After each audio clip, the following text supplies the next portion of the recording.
A very good morning to all of you. आज का topic बहुत ही इंटरेस्टिंग है और ऐसा टॉपिक है जो पहले आप लोगों ने पढ़ा हुआ है। गांधीयन इरा। गांधीयन इरा का मतलब क्या है? मीन्स यहाँ पे गांधी जी से रिलेटेड या गांधी जी का जहाँ जहाँ पे भी इन्वॉल्वमेंट था उस पूरे हिस्से की बात हो रही है, उस पूरे इरा की बात हो रही है। गांधी जी के बारे में सभी लोग जानते हैं।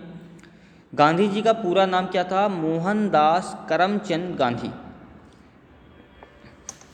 गांधी जी ने इंग्लैंड से क्या किया था? लॉ की पढ़ाई की थी, साउथ अफ्रीका में प्रैक्टिस किया था। और जो गवर्नमेंट की पॉलिसी थी, कहाँ पे? अफ्रीका में गवर्नमेंट पॉलिसी थी डिस्क्रिमिनेशन की, उस पॉलिसी के खिलाफ बहुत सारे स्ट्रगल भी करवाए थे या किए थे। इंडिया में जब गांधी जी ने आज़ादी की लड़ाई में पार्टिसिपेट किया तो उनके लाइफ में उस समय दो प्रिंसिपल हुआ करते थे। कैसे प्रिंसिपल्स थे वो? पहला था प्रिंसिपल ऑफ ट्रुथ, मीन्स वो सच का साथ देते थे, झूठ नहीं बोला करते थे, वो हमेशा सच्चाई के साथ दिया करते थे। और दूसरा प्रिंसिपल था प्रिंसिपल ऑफ नॉन वायलेंस, उन्होंने हिंसा का साथ कभी भी नहीं लिया, हमेशा अहिंसावाद रहे, अहिंसा का साथ लिया। अब जो गांधी जी ने एक मेथड बनाया, जो मेथड उन्होंने बनाया, किस चीज़ के लिए मेथड बनाया? ब्रिटिश रूल के खिलाफ लड़ने के लिए उन्होंने एक मेथड बनाया। उस मेथड को नाम दिया गया सत्याग्रह। उस मेथड को नाम दिया गया सत्याग्रह। गांधी जी सोशल रिफॉर्म्स भी किए, बहुत सारे किए, जैसे अनटचेबिलिटी का खात्मा करवाया। जो ह्यूमंस के बीच में बहुत सारे अनटचेबिलिटी का एक कस्टम हुआ करता था, बहुत ज़्यादा प्रचार हुआ करता था, उसको ख़त्म करवाया। कॉटेज इंडस्ट्री में कंट्रीब्यूशन दिया। कॉटेज इंडस्ट्री में कंट्रीब्यूशन कैसे दिया? चरखा से उन्होंने क्या किया? वीविंग करना, स्पिनिंग करना चालू किया। जब स्पिनिंग करना चालू किया, अपने नए क्लॉथ्स बनाना खुद चालू किया, ब्रिटिश क्लॉथ्स का बायकॉट कर दिया, ब्रिटिश का यूज़ नहीं करते थे, खुद का सब कुछ बनाते थे, तब चरखा का प्रचार बहुत ज़्यादा होने लगा। जब चरखा का प्रचार बहुत ज़्यादा होने लगा तो इससे क्या हुआ? जो चरखा इंडस्ट्री थी उसमें क्या हुआ? कॉटेज इंडस्ट्री थी उसमें क्या हुआ? बहुत सारा पैसा गेन होने लगा। अब इनकम बढ़ने लगी। जब इनकम बढ़ने लगी तो अब चरखा का प्रचार भी हो गया, इनकम भी बढ़ गई। अब चरखा क्या होता है? इतना ज़्यादा पॉपुलर हो जाता है कि वो नेशनल फ्लैग बन जाता है, या ऐसा हम बोलें कि पार्टी फ्लैग बन जाता है। गांधी जी ने अपने लाइफ में हमेशा सेक्रीफाइस किया। किस लिए सेक्रीफाइस किया? ताकि हिंदू और मुस्लिम की यूनिटी बनी रहे। बहुत सारे सेक्रीफाइसेस दिए। अब आप लोगों को पता होगा हमारे भारत देश में एक एक्ट लाया गया था, रॉलेट एक्ट। बहुत इंपॉर्टेंट एक्ट है। 1919 में रॉलेट एक्ट लाया गया था। ये रॉलेट एक्ट का मतलब क्या था ये समझना आप लोग। रॉलेट एक्ट का मतलब ये था, ये एक ऐसा एक्ट था जिसमें गवर्नमेंट किसी को कभी भी बिना किसी न्याय व्यवस्था के, बिना किसी जुडिशरी के, बिना कोर्ट के, बिना उसके छानबीन किए जेल में भेज सकती थी। ये जो एक्ट था, ये एक्ट बहुत ही खतरनाक था। मीन्स गवर्नमेंट को ये पावर दी गई थी, वो किसी को भी कभी भी जेल कर सकती है।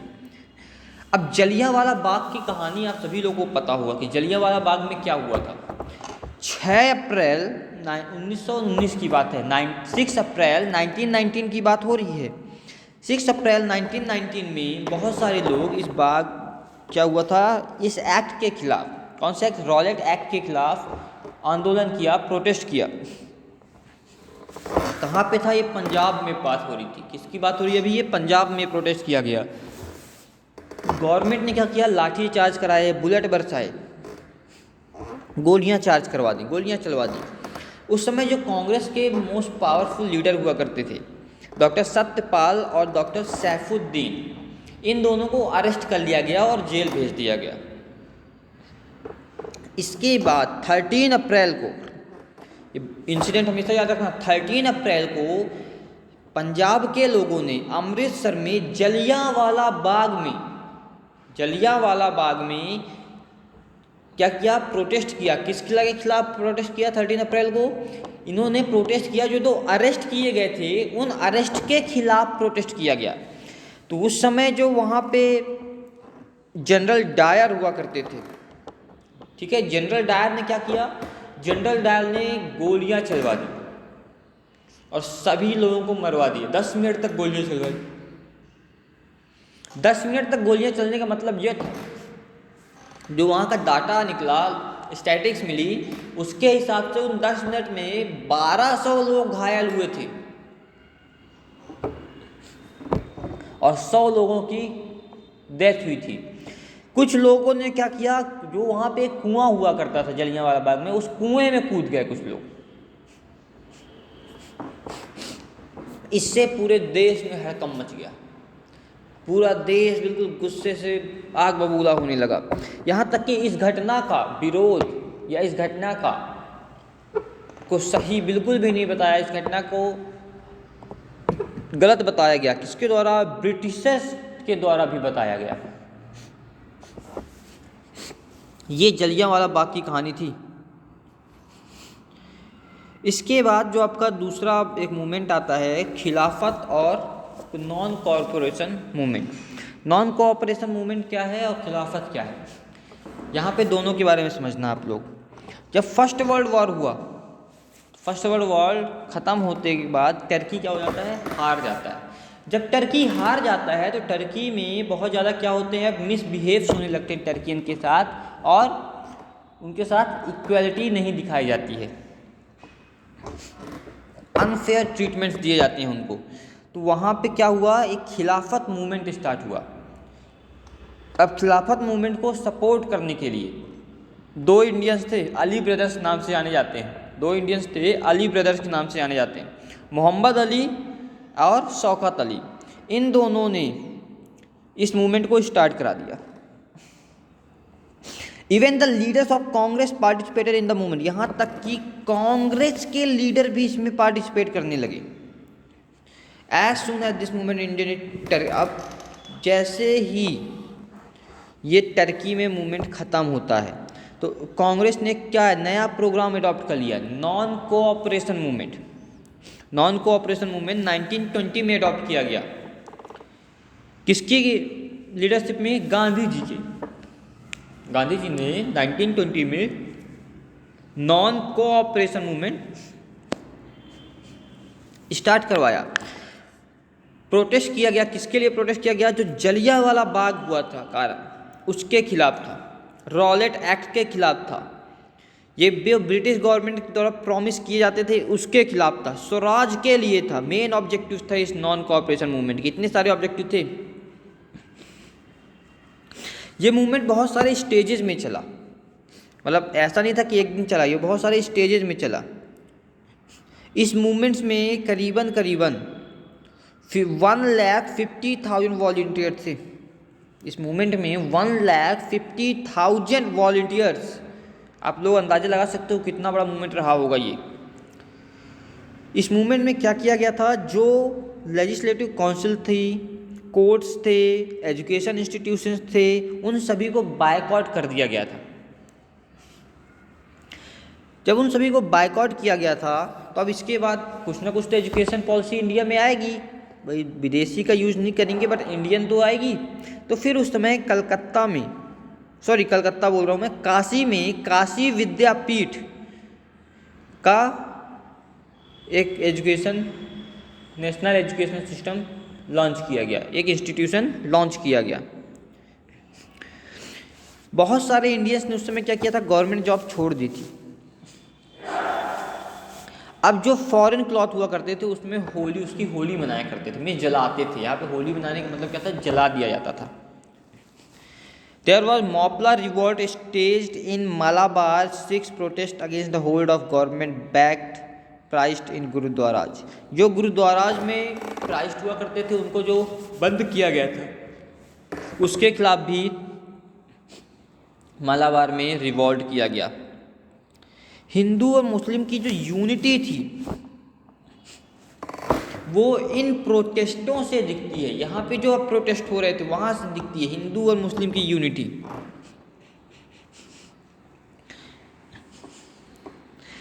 ऑन 17 नवंबर 1921 में प्रिंस ऑफ वेल्स इंडिया आए थे। 17 नवंबर 1921 में प्रिंस ऑफ वेल्स इंडिया आए थे और इंडिया में ये सारे प्रोटेस्ट और स्ट्राइक्स के साथ उनका स्वागत किया गया था। प्रोटेस्ट और स्ट्राइक्स के साथ उनका स्वागत किया गया था। पुलिस ने फायरिंग की थी कई जगह पे।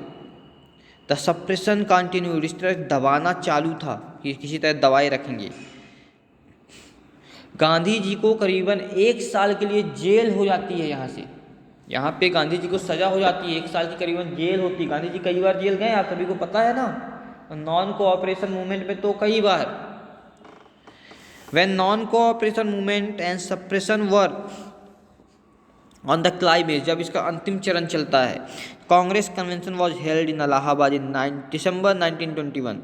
तो कांग्रेस कन्वेंशन, एक कन्वेंशन सभा होती है, कहाँ होती है? इलाहाबाद में, दिसंबर 1921 में। और जो इस सभा के प्रेसिडेंट थे वो कौन थे? Hakim Ajmal Khan.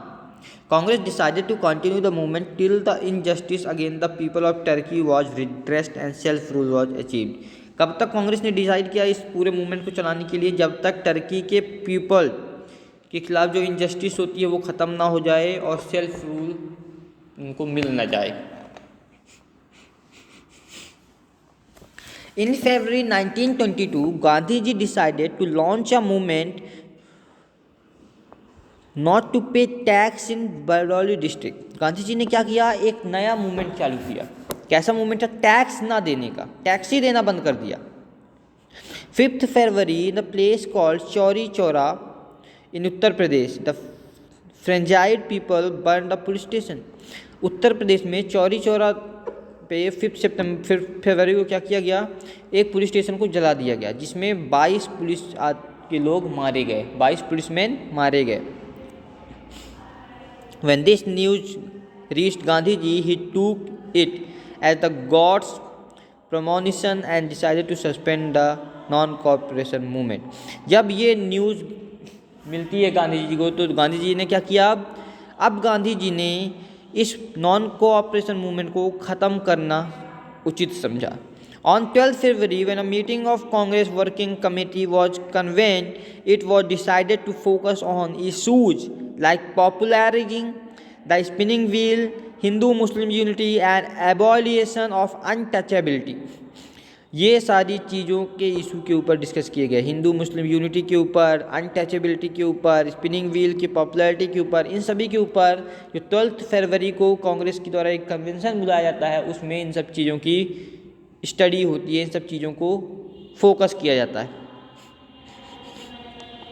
The imprison leader were unhappy with the news of suspension. जो लोग बाहर थे वो सभी इस नॉन कोऑपरेशन मूवमेंट के सस्पेंशन से खुश नहीं थे। यहाँ तक कि गांधी जी खुद अरेस्ट हुए थे। करीबन 6 साल का जेल उन्होंने स्वीकारा था और 2 साल में रिलीज हो गए थे, बाहर निकल आए थे। Having released he also focused on popularising चरखा। जब रिलीज होते हैं तो वो क्या देखते हैं कि चरखा की पॉपुलैरिटी बढ़ चुकी है, इन नेशनल एजुकेशन प्रोग्राम के प्रमोशंस हो रहे हैं, अनटचेबिलिटी खत्म हो रही है। This helped in providing the achievements of the movement. अब ये क्या हेल्प करता है? जो अचीवमेंट्स थी मूवमेंट की, इसमें क्या होता है? वो हेल्प करती है। A faction of Congress made another party under the leadership of Motilal Nehru and Chittaranjan Das. Chittaranjan Das और मोतीलाल नेहरू ने एक नई पार्टी बना दी। कौन सी पार्टी थी? स्वराज पार्टी।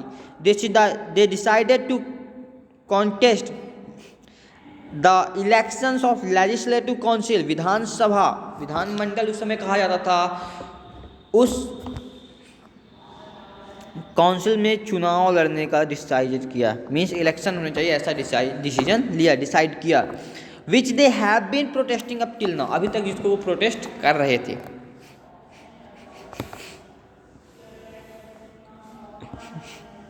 इसके बाद जो आपका टॉपिक आता है वो आता है क्या? Semen commission.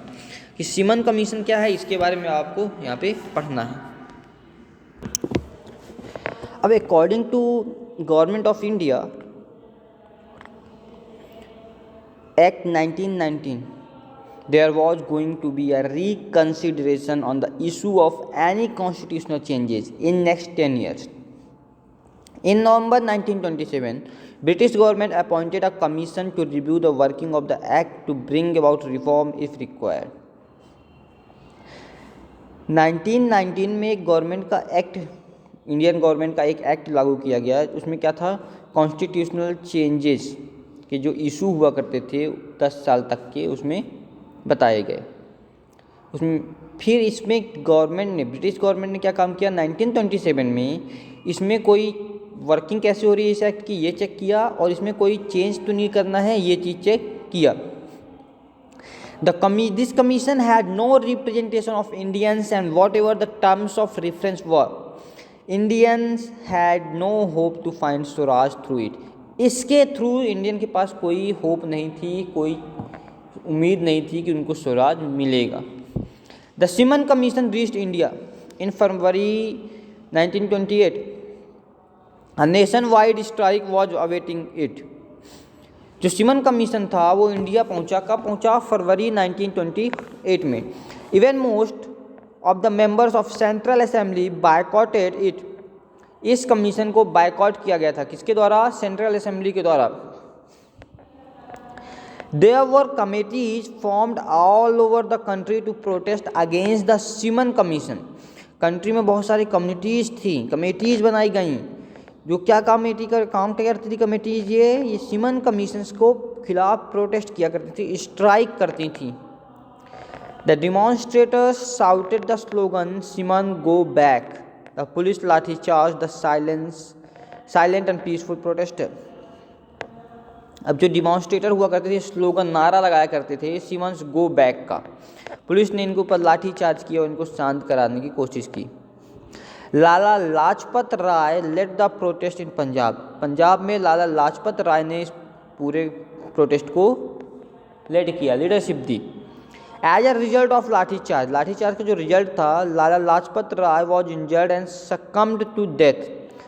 लाला लाजपत राय इंजर्ड हो जाते हैं लाठीचार्ज के कारण और डेथ के करीबन पहुंच जाते हैं, मरने के करीबन, या मर जाते हैं लगभग। फाइनली सिमन कमीशन क्या होती है, वापस चली जाती है। सिमन कमीशन के बाद आप लोग नेक्स्ट वीडियो में पढ़ोगे सिविल डिसओबीडियंस मूवमेंट, जो हम्बल डिफेंस ऑफ लॉ था, उसके बारे में हम लोग नेक्स्ट वीडियो में चर्चा करेंगे। Okay students, thank you.